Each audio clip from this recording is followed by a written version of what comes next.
Deus envia Natã no capítulo 12 a repreendê-lo. Há um ano e meio, Davi ficou sem confessar o seu pecado.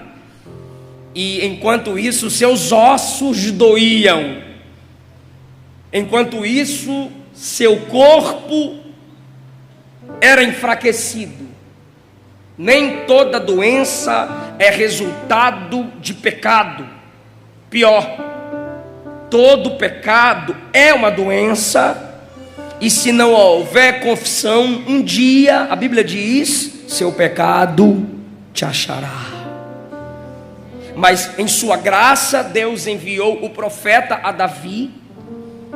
Davi reconhece o seu erro diante do profeta. E o profeta conclui com a seguinte mensagem a Davi: o Senhor te perdoou. Você não morrerá.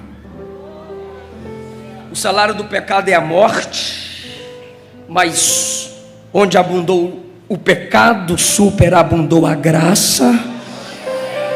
Deus disse desde o jardim que no dia que o homem pecasse, ele morreria. O pecado gera a morte espiritual, que é o distanciamento do homem de Deus, assim como a morte é a separação da alma da vida. A morte espiritual é a separação do homem da vida de Deus. Só que depois do encontro de Natã com Davi, Davi ainda tem dificuldade para se auto-perdoar. Davi ainda sente que seu pecado foi horroroso. Pastor Hernandes Dias Lopes diz que o pecado de um líder é líder de pecados. Então Davi, como é líder, Davi, pelos privilégios que Deus lhe havia concedido, ele ainda se sente no fundo do poço. Apesar do profeta lhe ter dito, Deus lhe perdoou, ele ainda não se sente perdoado. Motivo esse é que o faz escrever o Salmo 51. Ouso afirmar que se você estuda os pecados de Davi e os pecados de Saul, aparentemente, rapidamente, tu dirás: eu preferiria Saul.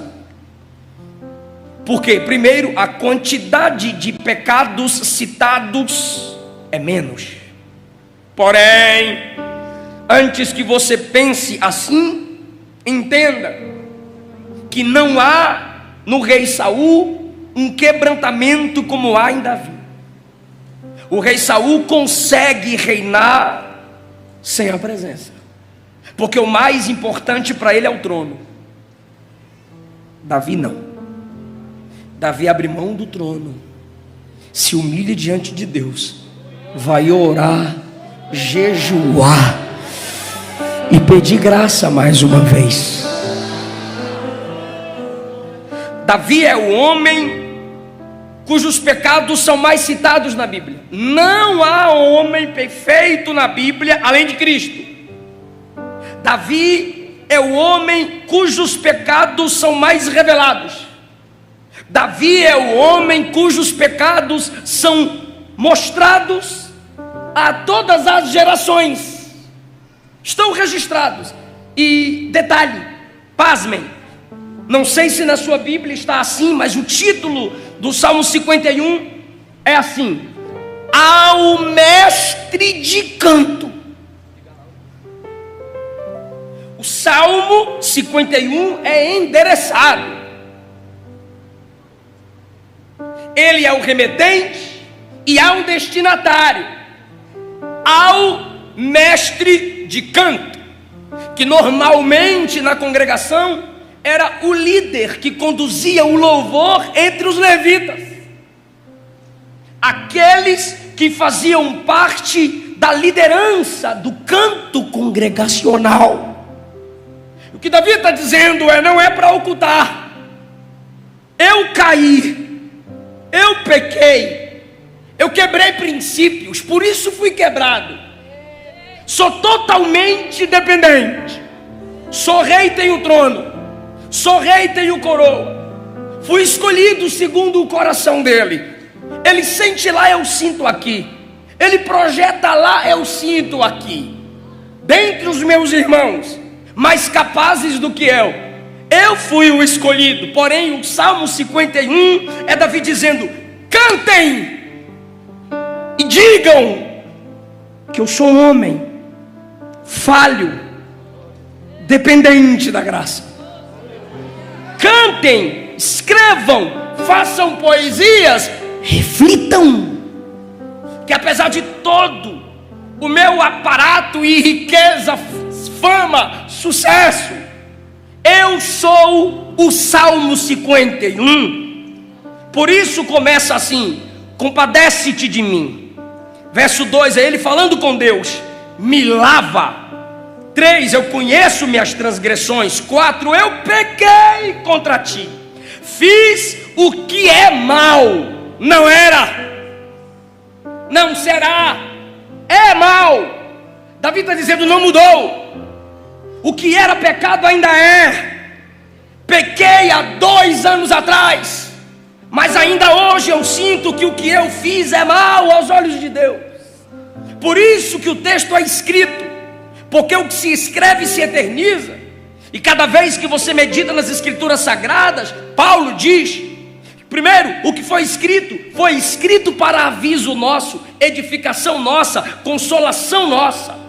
Então, cada vez que você abre o Salmo 51, entenda: o que Davi fez foi mal aos olhos de Deus, é mal aos olhos de Deus. Apesar das renovações das culturas, apesar das inovações humanas, apesar do que os homens falem, pensam ou dizem, se a Bíblia diz que é pecado, é pecado. Se a Bíblia diz que viver na prática do pecado te faz, não, evidencia que você é filho do diabo, então viver na prática do pecado evidencia que você é filho do diabo. E quem escreveu isso foi o apóstolo do amor, João. Fiz o que é mal perante os teus olhos. Davi está dizendo: lembrem disso, mas também se lembrem, ele é misericordioso, porque se ele não fosse, eu não clamaria pelas multidões das misericórdias dele. Ele é restaurador, porque se ele não fosse, eu não pediria que ele renovasse em mim um espírito inabalável. Então, o que há nesse salmo para a nossa edificação? Primeiro, os pedidos de um transgressor, os pedidos de um pecador. O primeiro pedido está no verso 1: compadece-te de mim. Compadecer, tenha compaixão. Ter compaixão é: sinta a minha agonia. Compaixão é: se coloque no meu lugar. Veja como eu me sinto longe de ti. E Deus se compadeceu tanto, não apenas de Davi, mas de todos nós, que em Cristo Ele veio e se colocou em nosso lugar. Na cruz, Jesus sentiu o horror do pecado que sentimos no corpo. Na cruz, Jesus sentiu o distanciamento que o pecado causa entre o homem e Deus. Então Jesus na cruz sentiu o seu presente. Na cruz, Jesus também sentiu o inferno. Porque o inferno, além de terrível, é a total ausência de Deus, total ausência do bem. Então na cruz, Ele se compadeceu tanto que tomou o nosso lugar. Não apenas sentiu nossas fraquezas, que é um dos significados de compaixão, mas se colocou em nosso lugar. A morte que era nossa, Ele tomou, para que a vida que é dele seja transmitida a nós. O que isso quer dizer? É que você pode olhar para Gênesis 3 e dizer: problema de Adão, que culpa eu tenho para herdar a culpabilidade de Adão, se eu não estava no jardim? Aí você se ensoberbece: isso é culpa dele. Mas quando você olha para a cruz, Quando os salvos olham para a cruz, eles se humilham e dizem: o problema era meu, e eu não estava na cruz, mas mesmo assim eu herdei a vida eterna pelo preço que ele pagou na cruz.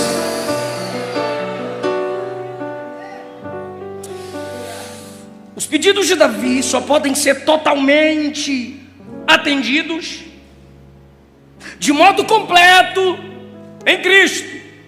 O segundo pedido dele está no verso 1 ainda, perdão. Apaga as minhas transgressões. Apaga. Tira a mancha. Tira essa marca. Pode ser que lembrem sempre, mas a pior marca é na minha mente. É em eu não conseguir pregar. É no fato de eu não conseguir adorar. Tira essa mancha, porque tu és santo. Tira essa marca, apaga, pois eu escrevi, são minhas transgressões. O Senhor não escreveu nenhum pecado para que eu cometesse.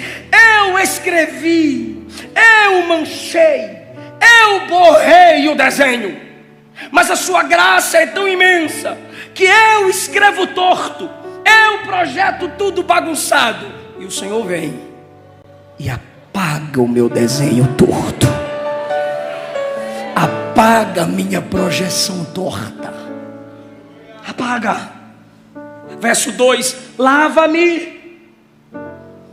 Eu me afundei demais na lama, eu não consigo me lavar, eu não consigo me libertar do peso da consciência, eu não consigo tirar de sobre mim a mancha, e tu me lava. O outro pedido de Davi, verso 7: purifica-me com hisopo. Me ajude e diga: hisopo. Pastor, o que é o hisopo? Eu fui pesquisar. Uma plantinha, e a Bíblia diz que sobre ela Salomão fez poesia. Uma planta mínima que crescia nos pés das muralhas. Para algumas pessoas eram como pragas. Tira isso, arranca isso, tira isso. Só que onde o hisopo na Bíblia é usado para gerar purificação cerimonial. É isso que está na mente de Davi. É a cultura, é o meio em que ele vive. E ele diz no verso 7: me purifica com hisopo. Ou seja, Êxodo 12, Deus diz: com o hisopo, a plantinha, marcarás os umbrais da porta com o sangue do cordeiro. E o destruidor, na casa marcada com sangue pelo hisopo, nessa casa o anjo da morte não entra. Davi ainda teme que o juízo, morte, chegue em sua casa. E ele diz: põe aqui a marca do sangue, põe aqui outra marca, apaga a marca do pecado e declara no mundo espiritual que eu fui tocado por um sacerdote. Porque nas regras cerimoniais, Levítico 14, só o sacerdote pegava o hisopo, mergulhava no sangue, chegava diante de um ex-leproso e aspergia sobre ele sangue de uma vítima inocente.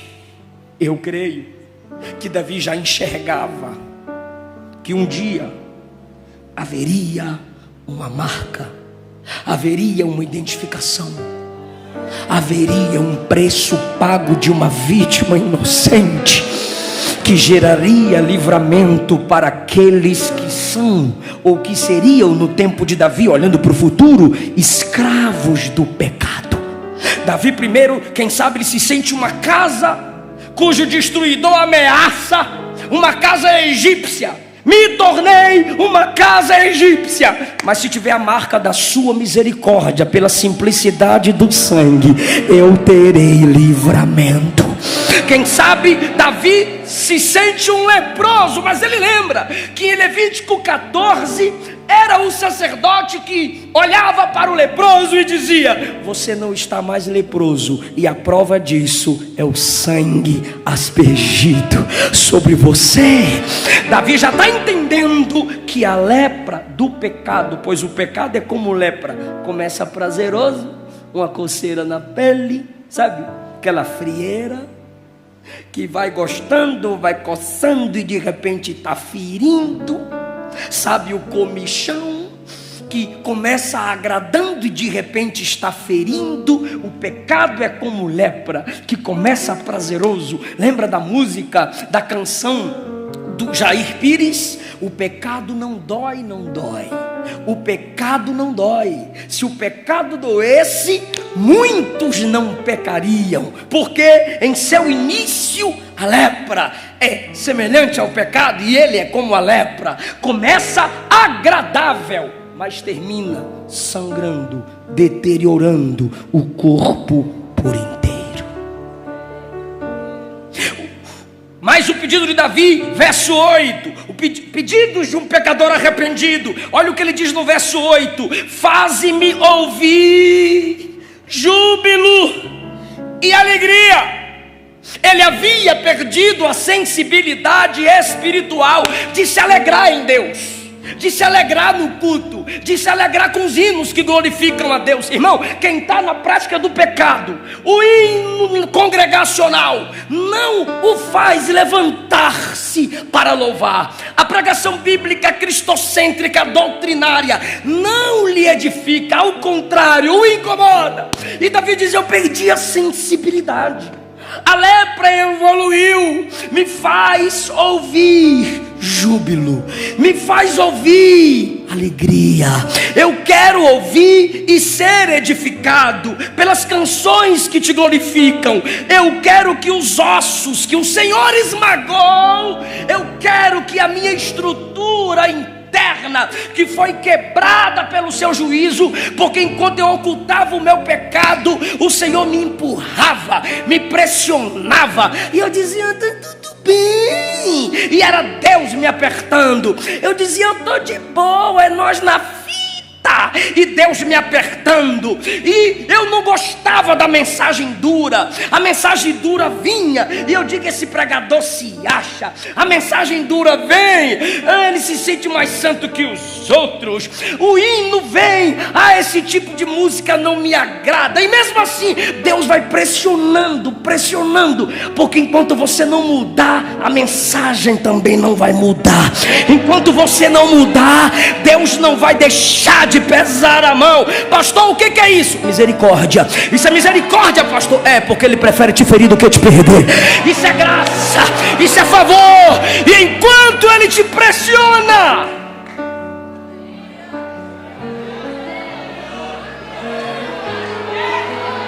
ele está dizendo: ou você desce ou eu te derrubo, ou você se humilha ou eu te quebro. Ah, mas por que tem fulano que peca, mente, xinga, transgride, desonra e não acontece nada? Eu não tenho compromisso com eles, eu tenho com você.